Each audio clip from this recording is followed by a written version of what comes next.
বাঙালির দুর্গাপুজো শেষ মানেই কিন্তু শেষ নয়, পুজোর মরশুম এখনও মোটামুটি মাসখানিক চলবে। তো অফিসের ফাঁকে দুদিন সময় নিয়ে আবার চলে এসেছি আমার বাড়ি হলদিয়া। তো মা মেয়ে এখন রেডি হয়ে গেছি, একটু শপিংয়ে বেরিয়েছি। শপিং মানে জামা কাপড়ের শপিং না, টুকিটাকি জিনিস বাড়ির যা যা লাগে সেগুলোর জন্য।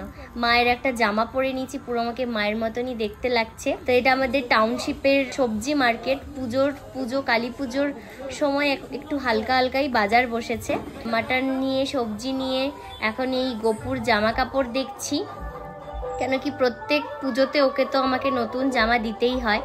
তো জামা কাপড় নিয়ে এখন বাড়ি ফিরতে হবে, কেন কি একটা সারপ্রাইজ তোমাদেরকে দেওয়ার আছে।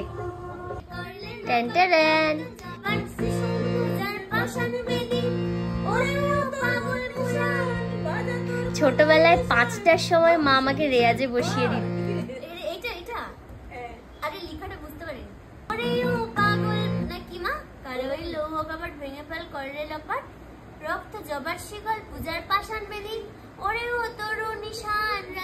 তো এখন তো অফিস সংসার সবকিছুর চাপে আর রেয়াজ করা হয় না। তো এখন মাই আমার হারমোনিয়াম বাজায়, আমি ভুলে গেছি, মায়ের ডায়েরি দেখে দেখে বাজাচ্ছিলাম।